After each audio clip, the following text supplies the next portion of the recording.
Hi, I'm Sarah Delaney with Missouri Star, and today we're knitting the Lattice baby blanket. This is a very, very sweet knitting pattern.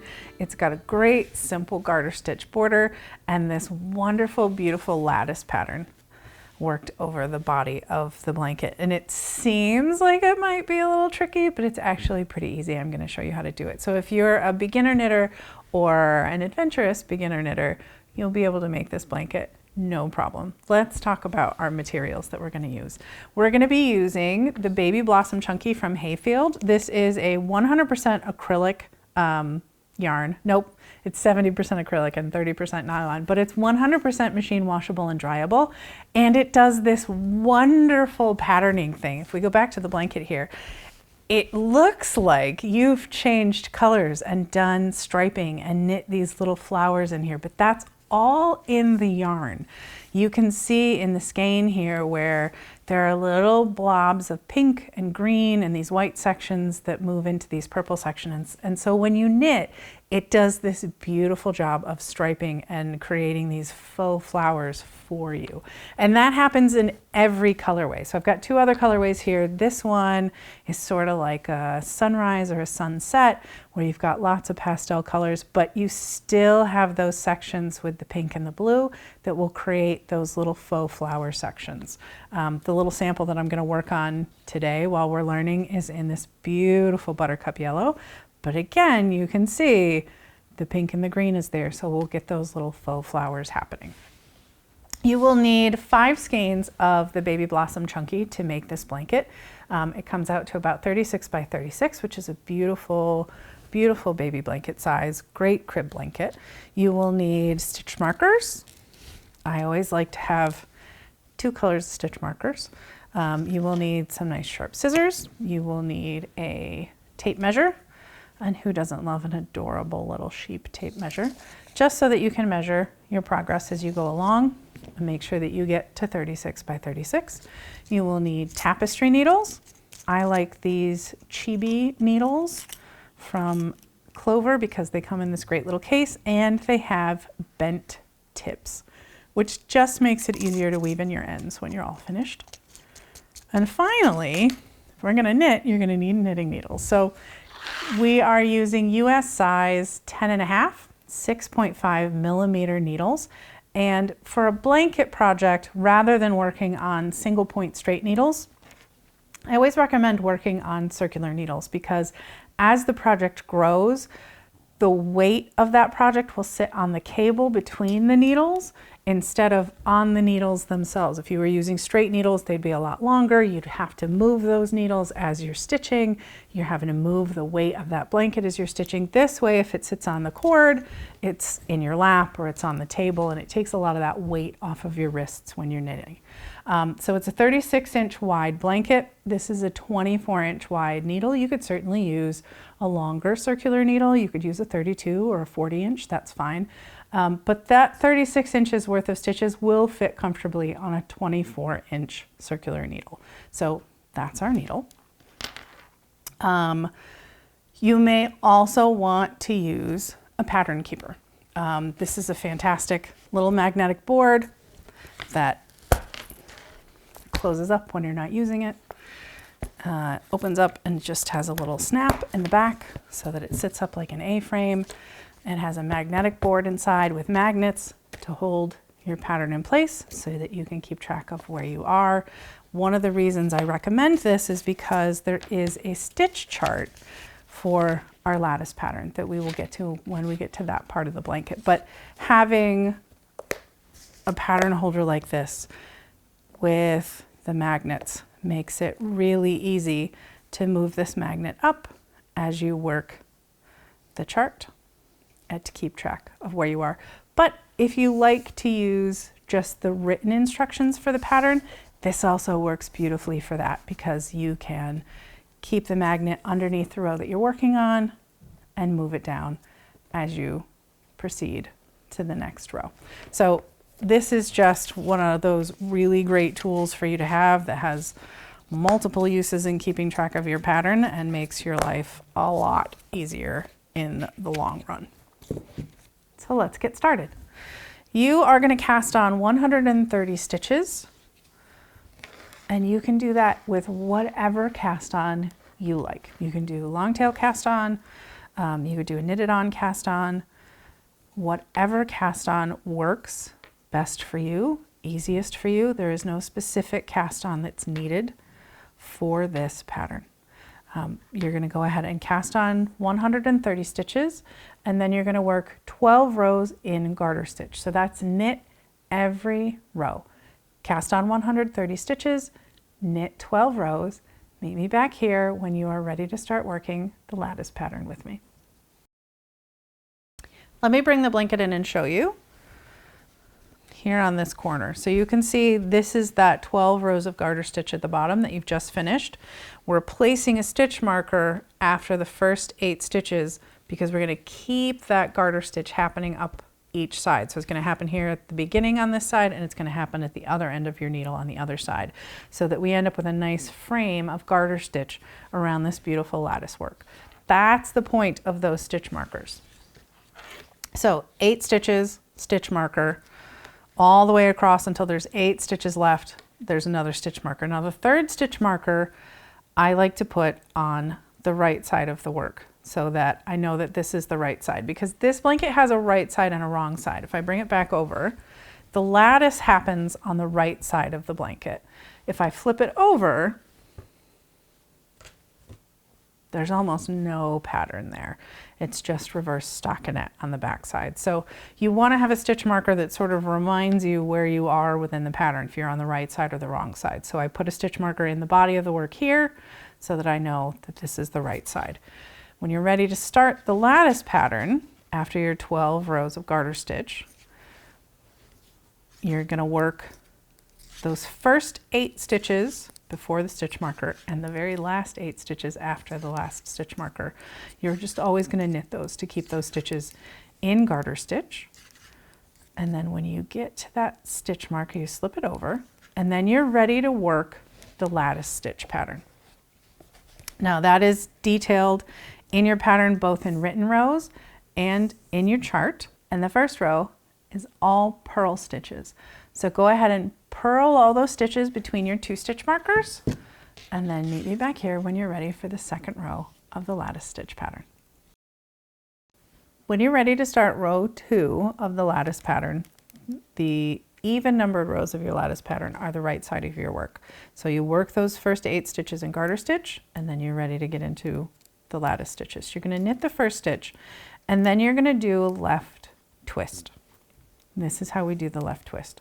You are going to slip 2 stitches knitwise onto your right hand needle. So you go into this stitch as if you're going to knit it, slide it onto your right hand needle. Go into the second stitch as if you're going to knit it, slide it onto your right hand needle, and then slide them both back over to the left. But we've twisted them. So we've changed their orientation. And now we are going to knit into the back loop of the second stitch. So normally we would go into this stitch here, the first stitch, but we're actually going to go into the back loop of the second stitch, just like that, and knit it, but we're not going to drop anything off of our left hand needle. Then we're going to knit these 2 stitches together, just like that, and then we drop them off the needle together. So I will show you that again. Let me take this out so I can show it to you again. Just carefully taking those stitches out, putting it back on my needle. You won't have to take this out and put it back on your needle. I'm just doing this so that you can see it again. Put it back first. We're going to slip these 2 stitches knitwise and then put them back on the left hand needle. Then we're going to knit through the back loop only of the second stitch, but we're not going to drop it off the needles. And then we're going to knit these 2 stitches together and then drop it off the needles. That is our left twist stitch. And that's your left twist. Then you're going to knit 5 stitches. I'm just going to knit 1. And then we're going to do a right twist. This is a little bit easier than the left twist. So we're going to knit 2 stitches together, but don't drop them off the needle. And then you can use your thumb to sort of separate those stitches a little bit. You're going to knit the first one on its own and then drop them off the needle. Then you're going to go right back into the left twist. So slip a stitch as if to knit, slip a stitch as if to knit, slide them back over to your left hand needle, knit through just the back loop of that second stitch, but don't drop them off, and then knit two together. I'm just going to get this stitch marker out of the way. Then you'll knit 5, and then you're going to do the right twist again. I'll show you the right twist again. You're going to knit 2 stitches together. Don't drop it off the needle. Separate those 2 stitches a little bit, knit the first one again, and then drop everything off the needles. So that's your left twist and your right twist. Go ahead and work your way across that first row, the second row of your lattice pattern.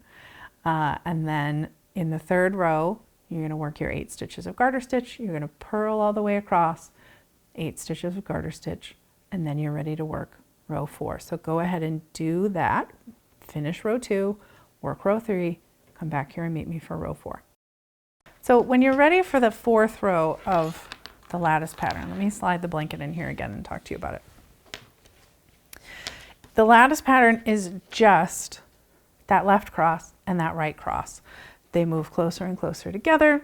Then you do a right cross where they connect, and then they move further and further away from each other. And that's what creates this lattice pattern. So here at the bottom, these are left crosses, these are right crosses. You can see them getting closer and closer together as you work successive rows.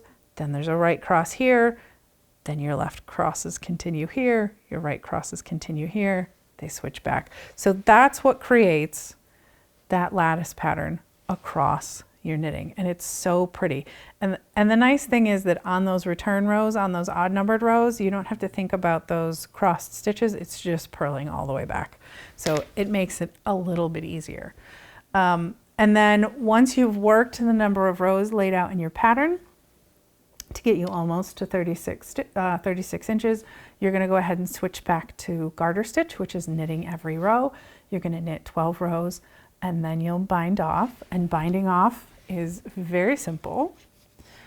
It's whatever bind off you like, although the classic standard bind off is 2 stitches, and then the first one up and over. Knit another stitch, the first one up and over. Remember when you're binding off that you always want to be nice and loose, probably looser than you think you can be. That yarn that you put around the needle should feel like it's probably going to slip off, but it'll stay put. Nice and loose to bind off your stitches so that you don't have a really tight and inflexible finished edge. So bind your stitches off all the way across, clip your yarn, weave in your ends, which is really easy with garter stitch. I don't really need the scissors there, but I do need my tapestry needle, because weaving in your ends is just hiding your ends, because you don't want to have those little spaghetti pieces hanging off your blanket when you're done. You really want to finish your blanket, and that means hiding the tail that you started with and the tail that you finished with so that it looks finished. Thread your yarn, and then garter stitch is so easy to work into. It's a very dense stitch pattern, and so it's very easy to just sort of follow a little strand of yarn through your fabric and weave your ends in about an inch and a half. Then you can cut your tail. Don't cut your work, cut the tail. And that's it. Give your fabric a little stretch and tug. That tail disappears in there, and then you're all woven in. This yarn, because it is 100% man-made fiber, it doesn't really need to be blocked. Acrylic and nylon don't really change their shape when you get them wet or if you hit them with steam. So once you're done knitting, you're done knitting. You're pretty good to go. You could do this blanket in any worsted weight yarn, any number 4 medium yarn. Here it is in Barocco Vintage, which is an acrylic and wool and nylon blend, so it's washable, but it has wool. This is in LRA Cashmerino Aran, which is wool and cashmere, another lovely one. This is the vintage again, but it has a pom-pom yarn carried along with it, so you get this nice speckly confetti look. It doesn't make the yarn any thicker because most of the yarn is just like a thread, but it has these little puffs of pom-pom color, so that's fun. So you could use any worsted weight to make this blanket. It's lovely. One thing I do want to talk about with this yarn, because it makes this really pretty, almost like Fair Isle pattern, where it looks like you have changed colors to create these little flowers. Every once in a while in one of these skeins, you're going to run into a spot where the yarn is knotted. It happened a couple of times in making this blanket, and it happens at the manufacturer, at the mill, when they make the yarn. Sometimes the yarn breaks, so they knot it back together and they keep going, or the large cone of yarn that's being wound into smaller skeins like this runs out and they have to change it, and so they tie it on and keep going. When that happens, you're gonna have a break in the color pattern. So what you wanna do if that happens is pull the yarn until you find where the color repeat happens and where you can match it back up again. So if my yarn happened to cut just before the pink and white and green section where the flowers were, then I would pull my yarn until I got back to where that started happening in the yarn again, cut it, remove all of this, and pick back up where the color matches. Save the yarn that you've pulled out, wind it up in a ball. You can always use it at the end in the garter stitch section where that patterning isn't necessarily as important. Or you may find in one of the other skeins that there's a section of this color that's missing because of another knot. So it might feel like a little bit of a pain in the tuchus to do this, but hold on to that yarn. You may use it again. And I don't expect that you'll run into too many knots. It happens occasionally, but doesn't happen in every skein. So just, prepare for the worst. And then when the worst doesn't happen, you're super happy. So that is the Lattice baby blanket. It's so sweet. And this yarn is just really soft, and I love the color play. And everybody's gonna be asking you how you made all these color changes. I won't tell them. You don't have to tell them that it was the yarn and not you. I hope you've enjoyed this knit along. Remember that you can pick up a kit and find all of the supplies below. Join us for other knitting projects, other knit-alongs, other crochet-alongs here at Missouri Star. Make sure that you ask us questions, leave comments. We love to know what you want to make with us so that we can make it with you. Happy knitting! Thanks so much for stitching along with us on this Missouri Star yarn loving tutorial. If you haven't yet, you want to click that bell and subscribe and become part of the Missouri Star family and make sure that you never miss another tutorial. You never know, you might make your next favorite project.